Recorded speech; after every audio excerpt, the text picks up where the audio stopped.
और सकल हिंदू परिवारों को मेरा प्रणाम। आज का यह अवसर केवल एक उत्सव नहीं बल्कि संघ की 100 वर्षों की साधना का प्रतीक है। हिंदू जीवन पद्धति में सबसे छोटी इकाई मनुष्य नहीं परिवार है, और जिसकी धुरी होती है माँ। माँ ही अपने बच्चों को संस्कार देकर पालन करती है।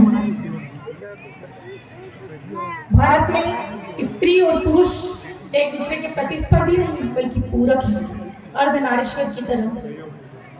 संघ शताब्दी वर्ष में 5 परिवर्तनों का आह्वान किया गया है,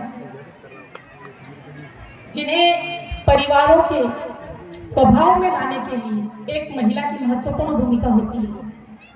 और आज एक नारी के रूप में मैं ये गर्व से कहूंगी कि संघ ने मातृशक्ति को केवल घर तक सीमित नहीं किया बल्कि उसे संस्कारों की वाहक और समाज को एक नई दिशा देने वाली शक्ति के रूप में माना। तो हे मातृशक्तियों, अब आप केवल गृहस्थी तक सीमित नहीं है, आपको राष्ट्र निर्माण में अपना योगदान देना है। और जो 5 परिवर्तन मैं आपको बताने जा रही हूँ वो आपको अच्छे से सुनना है, समझना है और आज और अभी से अपने घरों में लागू करना है, अपने बच्चों की आदतों में लाना है।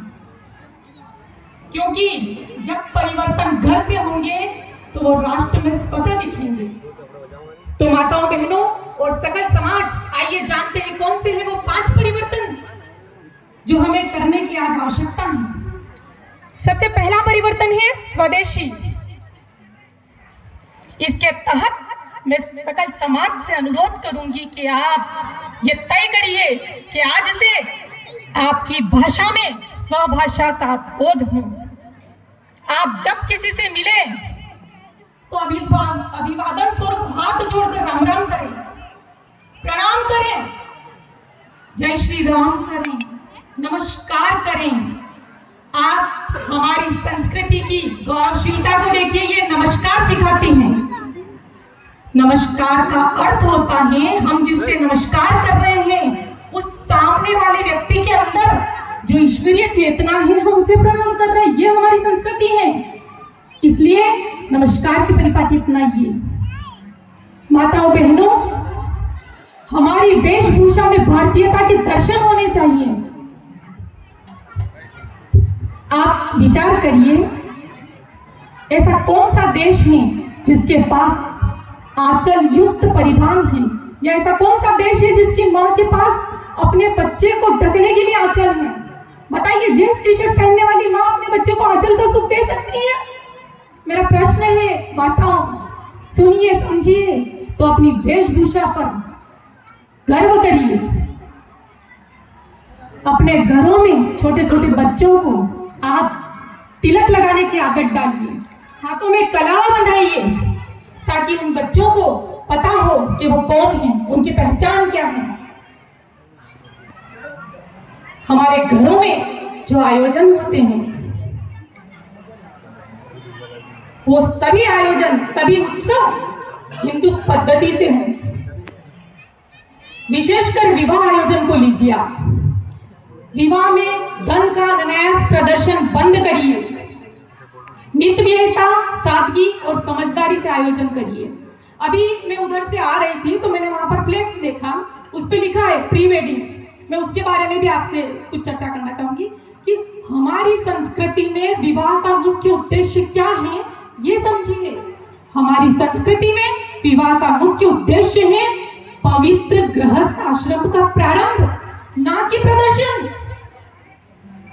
आप इस बात को समझिए। परंतु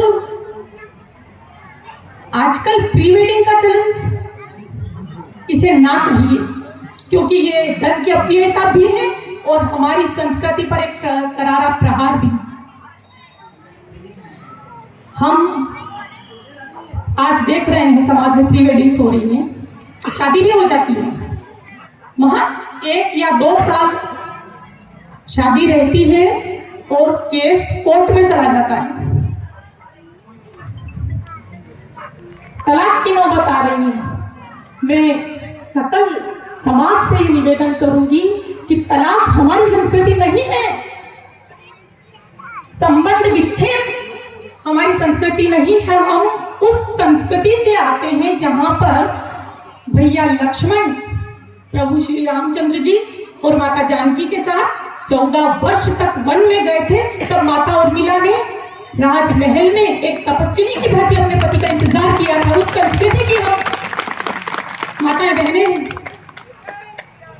हमारी संस्कृति में एक बार अग्नि के समक्ष अगर 7 फेरे हो गए तो फिर सतियां यम को चुनौती देती हैं, अपने पति के प्राण लाती हैं। सावित्री का नाम आपने सुना हो। तो तलाक जैसी खोट वो भी हमारे समाज में।